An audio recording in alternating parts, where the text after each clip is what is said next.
Is that facts? Like, are we seeing Muzz and Paper on a... Is that 3 wins back to back to back, potentially, right there? That is looking like a little bit of a three-peat from Muzz and Paper. They have certainly been on demon time today, and much needed as well. What better time could you ask for that kind of performance than in week 2? Because keep in mind, next week going to be our bye week, and then week after that is where we're leading into semis. And Muzz and Paper, they want to make sure that they are locking down that upper bracket for semis. Something to think about, too. You could be at this position in the game, and there's like 45 minutes left in the queue, so you could get 3 full games in. So even if you blew through 7 rounds, right around this time right here, if you just slow things down and play for endgame and make all the endgames, you could get full games out of the way, which is, you know, something very interesting to think about as well as far as pacing is concerned. We see this a lot where teams don't really utilize all their games, which kind of means they didn't make as many points as they probably could have. Quanti here. He's got a down Byla. This is everything, essentially, for this game right now. Very important moment for him to not throw this one. He has to win this 1v1. He does have the disadvantage, but the tags are good. That's going to give him a little bit of confidence there. And he still has the bait of Byla's down body. He's always going to keep the pressure here onto Hxvackow. Look, he's going to toss. Toss his teammate out. He's maybe a little too far. This is desperate. No, a little too far there, Taco. Unlucky, but at the same time, it almost sounded like a little bit of third-party assistance coming into play. You could see a team potentially looking to close in on this 1v1 situation. Quanti at least able to pick up Byla's reboot card. And with the entrance of that new duo, that might just be the bailout point here for Hxvackow and Quanti. Quanti potentially stuck in a worse position than what he initially was, just because of where that new duo has actually situated themselves at. And it's definitely going to be rough for Quanti and Byla to see an endgame here. If Quanti can even escape this initial aggression from Builds and Doom, a duo that's likely looking to try and establish some surge with 0 eliminations, but a decent loadout. It does appear as though Surge is the one thing that Builds and Doom are lacking here, but they might have lost their chance. Quanti, sneaky and sly as ever, managed to work his way out of that hillside position, which is a very fortunate circumstance. Now it's all about getting to the reboot van, and kind of touching on what you were alluding to earlier on MDF, time management is a skill when it comes to the lobby completion factor. Oh yeah, definitely. You know, you really have to try to optimize, especially if you're not playing the best of games, right? If you find yourself making it to, let's just call it somewhere around the mid game, right? You committed those 15 minutes, those 10, 15, 20 minutes of game, and you're not really getting big points. Maybe you should start keying a little sooner, right? Not blowing all of your time chasing placement, and instead trying to pad up some eliminations. That's what those extra rounds are there for, to see if you can have that momentum start and then take that confidence into the end game. In fact, you'll probably be better off for it, as you're going to feel more confident, you're going to feel better. So we're in Sprite, one of the few teams that have had, you know, kind of this 150-ish point middling game. They had a chance at the top of the standings, but lost their stride for a moment there. What are they up to? Are they looking for someone or just seeing what they can find here on the backside of Storm? No, it's probably a bunker play that Sprite and Shore were contemplating going for. Just a little bit north from their current position. Whether or not it'll actually work out in their favor, because there could be some nice leftovers from the bunker, even though teams are pretty quick to pounce on it as soon as it spawns in that third zone. You never know what they might be forced to leave behind. So, could be an interesting circumstance that works out in Sprite and Shore's favor. At the very least, they've likely scouted out that there was a duo still lurking nearby that bunker north from there. Last seen position is now School and Thoric. Just seeing a lot of teams kind of boxed up currently. It's just, do I even read it at this point? Like, that's the real question. All right, what's your Twitter? He's got some intentions, you know. Maybe if he gets the Dream Emerge first, you know? Get at least 100 points, all right? Then we'll talk. 54 right now. Little bit of a ways to go here. Show them that you're worth it, right? All about earning that spot. It's what all these teams are trying to do in the first place, is earn their spot in the series points for that semis position, whether it's upper or lower bracket. Little bush action here from Donnie and King. I like this play too because they're not in the safe zone, so they're definitely in the crosshairs and the pathing of duos that are going to come. It's a great pickup from the observers. Let's see if they actually successfully land the shots. That's what's going to matter most. Little did they know, team is right up to their right here. Donnie hears the builds coming in. Most teams pre-fire the bush, and this is why you need to check those bushes. This is why all the top-tier pros would never, ever jump past this bush right here, especially if it's by the edge of the zone. Rat gun, I hope you learned a lesson here today, because that was almost Fortnite rotation 101, and he failed the test. Sometimes losing is learning, and for good reason. Unfortunate that that's the way Rat Gun had to experience a learning moment, but it is what it is at this point, MDF. And right now, King and Donniebot trying to do their best now to fend off Hxvaccow and Mystic. They've got a little bit of space between them, some of their pre-existing builds, but they still want to be cautious on their approach. You can usually get a pretty good idea of the caliber of team that you are dealing with that initial skirmish of a box fight, and Hxvaccow trying to do his best to clear out some of these old ramps, some of these old walls. King 1 and Donnie, though, not ones to let up by any means. Also trying to take advantage of some players lifting in a little bit late here, but no shots are going to be able to connect. Instead, they've just got to make sure that they maintain a good distance on their backside, but the zone is pulling in, and that's going to be the go sign for all of these teams that don't want to get caught on the outsides of the edge of zone. You know, if Fortnite competitive ever gives us a chance to take over the socials, that's what I'm going to post. Sometimes losing is winning dash taco 2024. And no context, just like that. Well, technically learning, but you know. It's just good, it's good. Words can mean the same sometimes.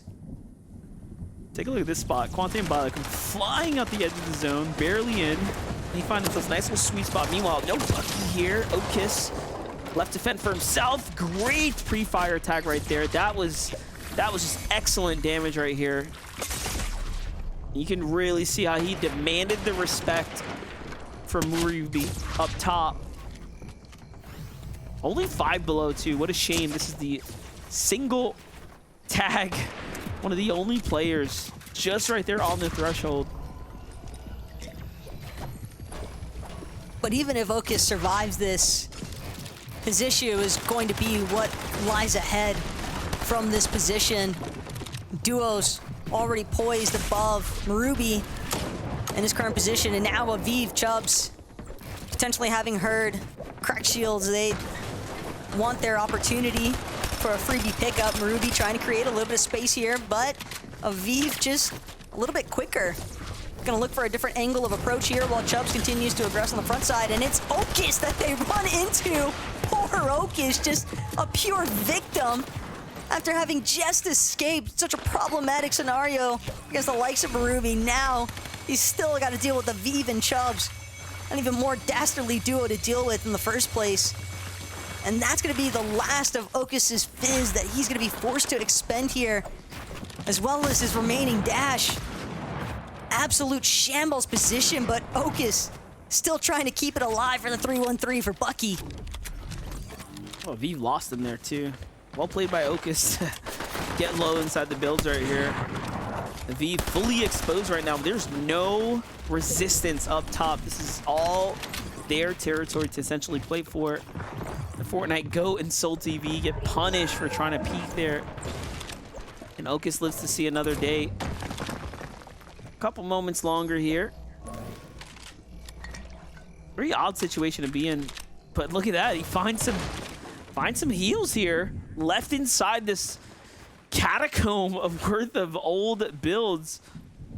Aviv and Chubbs are too distracted now to come down and finish what they started. Meanwhile, Violet and Quanti from the last team to rotate into the zone.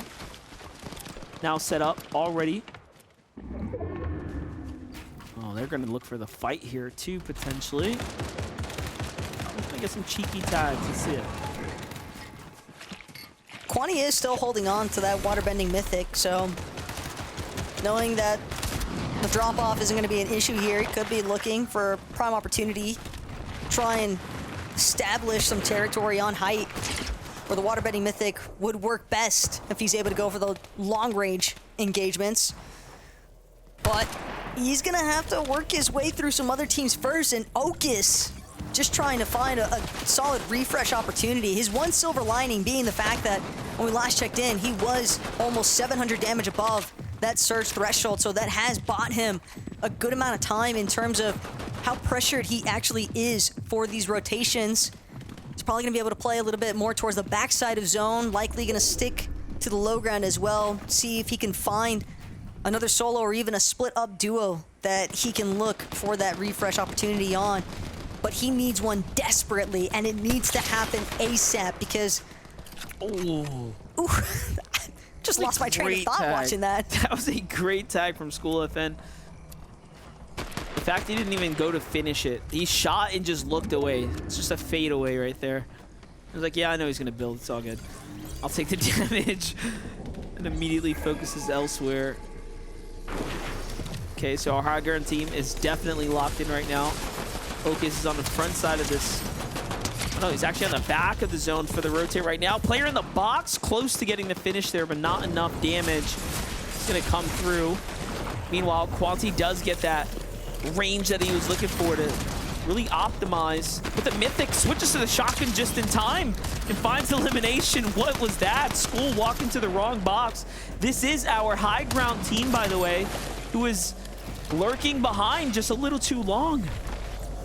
School and Quanti just both look like neither of them anticipated the other to be there in that moment, just fully caught by surprise. You asked about jump scares. I think that was one of them for sure. Easily, but Thoric still trying to control some semblance of high ground play here. Teams haven't necessarily spotted out the fact that it's a solo on height, but Thoric also just focused more so on trying to get his white heals back up. Medkit gonna get him at least towards 86. So it's enough health to still try and be somewhat aggressive from the high ground, at least for the time being, but higher, Playify, they're working their way through these mid-ground layers currently. Banana and Flowberries gonna get expended here, and Chubbs, Aviv, looking to just jump right in to another team's box, but Chubbs not expecting the bite back, and that's gonna be the end of his run in this match. Yeah, but listen, Aviv and Chubbs are working their way to a top 10 right now. These placement points are critical, but the eliminations are equally important. Well played for Aviv right there to get the excellent find and picks up the heals too. Meanwhile, Higher and Playify, they've already shown us excellence coming out of game one. Their timing was impeccable, and look at this. Showing it once again here. When they're in the end game, their decision making just seems very, very well. King 1. First time we're seeing Expo here in this end game. Thoric still solo, holding high ground.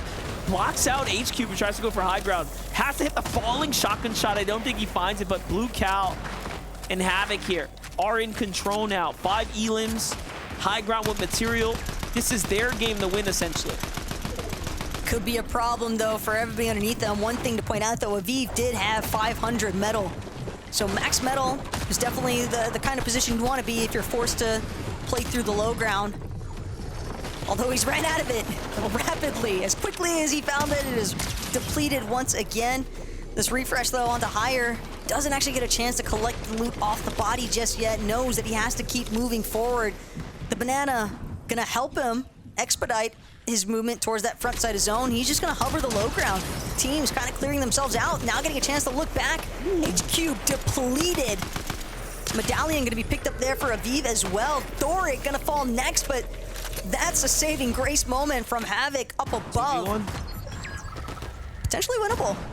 They're gonna come down, so Aviv has a chance right now. Havoc is fully healthy, though. He did manage to find some HP, but the duo mate is not so much. And then you have Qualifier lurking behind, so if he jumps over, finds a huge tag, but no, it's not going to be enough, and Qualifier is surely not going to have enough HP to survive the storm there. And our high ground team, Blue and Havoc, win the game there in great fashion as well. Yeah, they did an excellent job of just staying side by side. They kind of recognize the fact we are one of the only duos still left standing at this point. Although, I respect the attempt from Aviv. He tried to overtake, ramping up. It looked for the jump shots, but unfortunately just unable to connect. Havoc and Blue, what a show to close this lobby out for themselves. Some nice placement points to build their way up on the leaderboard, but we get to check in with Zeke, Vivid, and Kelly to see how things are actually shaping up.